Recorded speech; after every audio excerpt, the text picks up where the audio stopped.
عزیزان گرامی، اس کے بعد پھر بے انتہا امام پہ ظلم کیا گیا. متوکل نے خود اپنے بھائی سے کہا کہ ان کو زہر دے دو اور تاکہ ان کی شہادت ہو جائے. عزیزان گرامی، جب امام محمد تقی علیہ السلام کی شہادت ہو رہی تھی تو امام علی نقی علیہ السلام صرف 8 برس کے تھے، اور امام محمد تقی علیہ السلام کی والدہ زندہ تھیں اور وہ مدینے میں تھیں. تو امام علی نقی علیہ السلام نے رو کے اپنی دادی سے کہا دادی اماں، آج میرے بابا کی شہادت کا دن ہے. تو جناب صدیقہ خاتون رونے لگیں.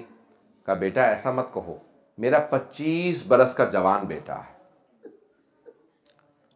کہا دادی اماں، وہ جو اللہ کا ایک فرشتہ ہے جو امام کے ساتھ رہتا ہے نا، وہ اب میرے پاس آ گیا ہے.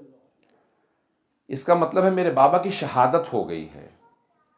میں آپ سے سوال کروں، کسی ماں کو اگر بیٹی کی شہادت کی خبر ملے تو کیا حالت ہو گئی ہوگی؟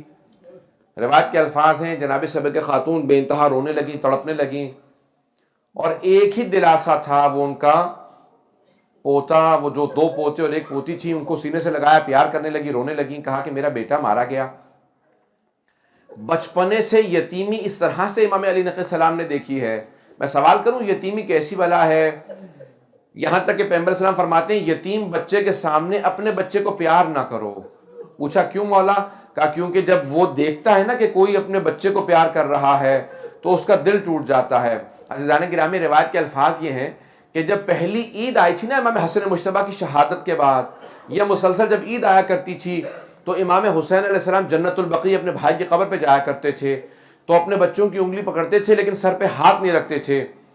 تو کبھی کسی نے پوچھا اتنا پیار کرتے ہیں تو آپ بچوں کو کیوں نہیں پیار کرتے؟ کہا جب میں قاسم کو دیکھتا ہوں تو مجھے احساس ہوتا ہے کہ میرا بھتیجا کبھی یتیمی کا احساس نہ کرے، اپنے بابا کو یہ محسوس نہ کرے میرا باپ سر پہ نہیں ہے، اس لیے میں اس کی محبت میں اس کو زیادہ پیار کرتا ہوں، اسے سینے سے لگاتا ہوں، اس کے سر پہ ہاتھ رکھتا ہوں، اپنے بچوں کے سر پہ ہاتھ نہیں رکھتا، تاکہ میرے بھتیجے یتیم بھتیجوں کو یہ محسوس نہ ہو کہ دیکھو ہمارے جو چچا زاد بھائی ہیں ان کے سر پہ ہاتھ رکھنے والا ہے لیکن ہمارا باپ سر پہ موجود نہیں ہے. عزیزان گرامی، یتیمی عجیب چیز ہے. امام علی نقی علیہ السلام نے 8 برس کے سن سے یتیمی دیکھی اور مسلسل یہ دیکھتے رہے کہ ہر طرف سے ظلم ہوتا رہا امام علیہ السلام پہ. عزیزان گرامی، جب جناب سکینہ بنت الحسین کو پہلا تماچا لگا تھا نا تو انہوں نے اس لحظے میں اپنے چچا کو پکارا تھا اور کہا تھا کہ چچا جان آ کے دیکھیے ذرا میرے کانوں سے کتنا لہو بہ رہا ہے. عزیزان گرامی، ایک سوال کروں گا کہ اب ذرا ایک مرتبہ تصور کیجئے، وہ امام علی نقی علیہ السلام جو 8 برس کے سن سے مسلسل اپنے بابا کو محسوس کرتے ہوں گے میرے بابا کہاں پہ کاظمین کے اندر شہید ہوئے، وہاں پہ ان کو دفنایا گیا. عزیزان گرامی، اب یہ مسلسل وقت کٹتا رہا یہاں تک کہ آخری لحظات ہیں امام علی نقی علیہ السلام کے. عزیزان گرامی، کہتے ہیں کہ یہ جو ائمہ کو زہر دیے گئے ہیں نا، ان میں جو سخت ترین زہر تھے وہ 4 اماموں کے تھے. اب وقت نہیں ہے کہ میں تفصیل سے جا سکوں، آخری جملے کو پیش کر رہا ہوں، اس کے بعد آپ ماتم کریں گے. عزیزان گرامی، ذرا ایک مرتبہ آنکھیں بند کر کے تصور کیجئے گا. کیا تصور ہے؟ کہتے ہیں جیسا 4 اماموں کو زہر دیا گیا ویسا کسی کو نہیں دیا گیا. کیوں؟ وہ کہتے ہیں جو امام حسن مجتبیٰ کو زہر دیا گیا ویسا زہر کسی کا نہیں تھا. پوچھا کیوں؟ کہا کیونکہ امام کا کلیجہ نکل آیا تھا.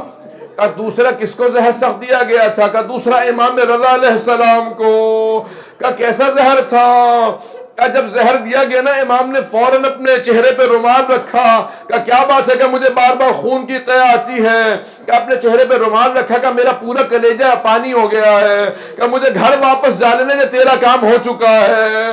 عزیزان گرامی، 2 اور امام ہیں. ایک امام علی نقی علیہ السلام، آپ کے بیٹے جب امام حسن عسکری علیہ السلام قریب میں موجود تھے، کہا بیٹا مجھے سہارا دے کے بٹھا دو، میرے اجداد رسول خدا علی مرتضی سب آ گئے میرے لینے کے لیے، میری دادی زہرا موجود ہے.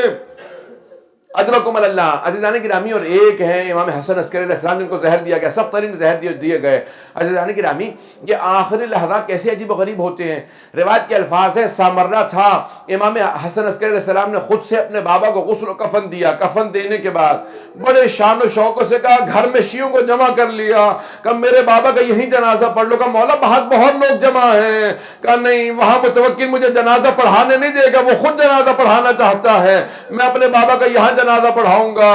سب کو جمع کیا، کہا کہ یہاں جنازہ پڑھ لو، لیکن میں کہوں گا مولا جب آپ اپنے بابا کا جنازہ پڑھا رہے تھے آپ کے گلے میں توق نہیں تھا، ہاتھوں میں بیڑیاں نہیں تھی، ہاتھوں میں ہتکڑیاں، پاؤں میں بیڑیاں نہیں تھی، مولا آپ کی پھپھیوں کے سروں پہ چادریں موجود تھی، تازیانے نہیں مارے جا رہے تھے۔